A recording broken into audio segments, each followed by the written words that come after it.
Hi friends, வணக்கம் and welcome back to Pipli Pops channel. இன்னைக்கு நம்ம மிச்சமான சாதத்துல எப்படி ஒரு சூப்பரான தக்காளி பிரியாணி மாதிரி செய்யலாம்னு பார்க்கலாங்க. மத்தியானம் செஞ்ச சாப்பாடு கொஞ்சம் மிச்சமாயிருச்சு. அதை சும்மா தாளிச்சா வந்து அவ்வளோ சீக்கிரமா தீராதுங்க. அதனால நான் இன்னைக்கு தக்காளி பிரியாணி மாதிரி செஞ்சிருக்கேன். இதுக்கு தொட்டுக்க சில்லி சோயாவும் வடகமும் வச்சிருக்கோங்க. இவ்வளோ சாப்பாடு மிச்சமாயிருச்சுங்க. மத்தியானம் யாரும் சரியா சாப்பிடல.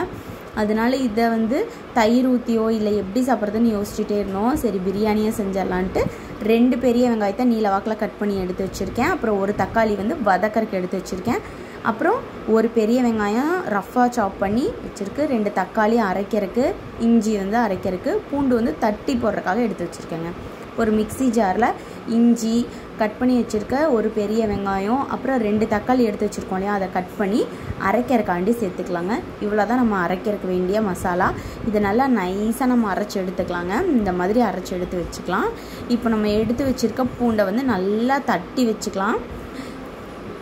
இந்த பூண்டு வந்து அரைக்காமல் தட்டி போட்டோம்னா ரொம்ப டேஸ்ட்டாக இருக்குங்க. ஸ்பெஷலாக வந்து தக்காளி ஐட்டம் நீங்கள் என்ன செஞ்சீங்கனாலும் சரி, பூண்டை வந்து எப்பயுமே தட்டி போடுங்க, ரொம்ப ஃப்ளேவராக இருக்கும். இப்போ தாளிக்கிறதுக்கு நம்ம கடாயில் சன்ஃப்ளவர் ஆயில் விட்டுருக்கேன். ஊற்றி கொஞ்சம் சோம்பு, அப்புறம் பட்டை, கிராம்பு, லவங்கம்லாம் போட்டு நல்லா பொரிஞ்சதும் நம்ம தட்டி வச்சுருக்க பூண்டையும் சேர்த்து நல்லா வதக்கிக்கலாங்க. இது கூடவே நம்ம எடுத்து வச்சுருக்க பெரிய வெங்காயத்தையும் சேர்த்திக்கலாம். வெங்காயம் வந்து நல்லா வதங்கணுங்க. அப்போ தான் வந்து பிரியாணி ஃப்ளேவர் வரும்.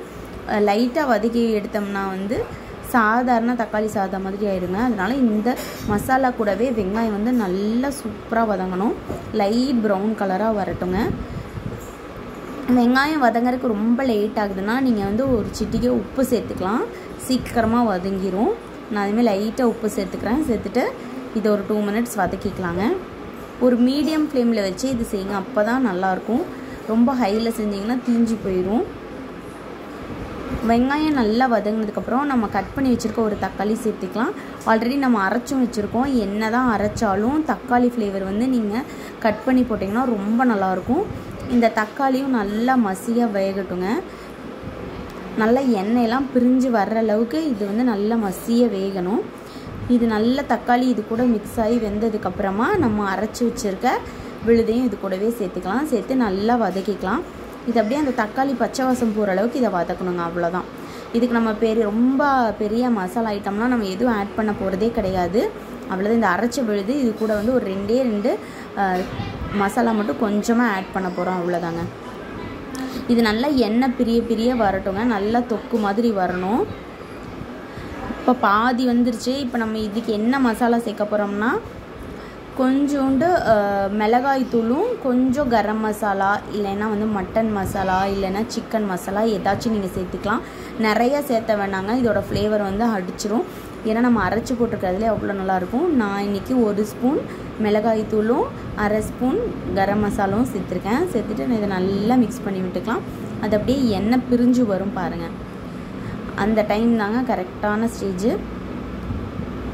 ஒரு 2 மினிட்ஸ் மட்டும் குக் பண்ணி எடுத்தோம்னா இப்போ பாருங்கள் எண்ணெய் அப்படியே பிரிஞ்சு வரும் சைடில். இப்போ நம்ம அடுப்பு ஆஃப் பண்ணி இறக்கி வச்சுக்கலாங்க. இது நிறையா இருக்குது தொக்கு. அதனால் நான் கொஞ்சம் வந்து ஒரு கிண்ணத்தில் தனியாக எடுத்து வச்சுட்டு அப்புறமா நம்ம எடுத்து வச்சுருக்க கடாயில் இருக்க தொக்குலேயே சாப்பாடு போட்டு விரட்டிக்கலாம். உங்களுக்கு பத்தலைன்னா கடைசியாக கூட நீங்கள் வந்து இந்த தொக்கை சேர்த்து சாப்பாடோட விரட்டிக்கலாம்.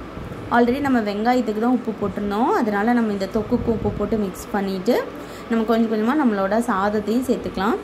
மெயினாக வந்து குழஞ்சிடக்கூடாதுங்க சாதம். இந்த மாதிரி உதிரியாக இருந்தால் தான் ரொம்ப நல்லாயிருக்கும். குழஞ்சிருச்சுன்னா வந்து பிரியாணி மாதிரி இருக்காதுங்க, பொங்கல் மாதிரி ஆயிடும். இப்போ நம்ம அப்படியே லைட்டாக பரட்டி விட்டுக்கலாம்.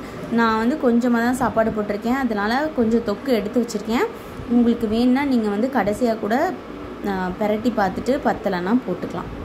இப்போ நம்மளோட சூப்பரான தக்காளி சாதம் இல்லைங்க தக்காளி பிரியாணி ரெடி ஆயிடுச்சு. இது வந்து இப்போ சூடு இல்லாமல் இருக்கு இல்லையா, இதை வந்து ஏன்னா நம்ம ஆறுன சாப்பாடு தான் போட்டிருக்கோம், மதியம் வச்ச சாப்பாடு தான் போட்டிருக்கோம். அதனால் அடுப்பில் வச்சு இதை வந்து ஒரு 2 to 3 மினிட்ஸ் மட்டும் லைட்டாக சூடு பண்ணி எடுத்துக்கலாங்க. அவ்வளோதான், நம்மளோட பிரியாணி ரெடி ஆயிடுச்சு. ரொம்ப கிளற வேண்டாம், பிசுன்னு ஆயிரும். லைட்டாக கிளறி விட்டுக்கோங்க. இப்போ சாப்பாடு வந்து உதிரியாகவே இருக்கணுங்க. இப்போ நம்ம சர்வ் பண்ண ரெடி ஆயிடுச்சு. இன்றைக்கி நாங்கள் தக்காளி பிரியாணி கூட வந்து சில்லி சோயா செஞ்சுருந்தோங்க. அது கூட அப்பளம் பொரிச்சிருந்தோம், வடகமும் கொஞ்சம் பொரிச்சிருந்தோம். நாங்கள் வடகம் வச்சு சாப்பிட்டா செம்மையாக இருக்குங்க தக்காளி பிரியாணி. இது கூட நீங்கள் ரைத்தா கூட யூஸ் பண்ணிக்கலாம். நீங்களும் இந்த மாதிரி செஞ்சு பார்த்துட்டு எப்படி இருக்குன்னு எங்களுக்கு கமெண்ட் பண்ணுங்கள். இன்னொரு வீடியோவில் சுவையான சாப்பாடோடு பார்க்கலாம். பை.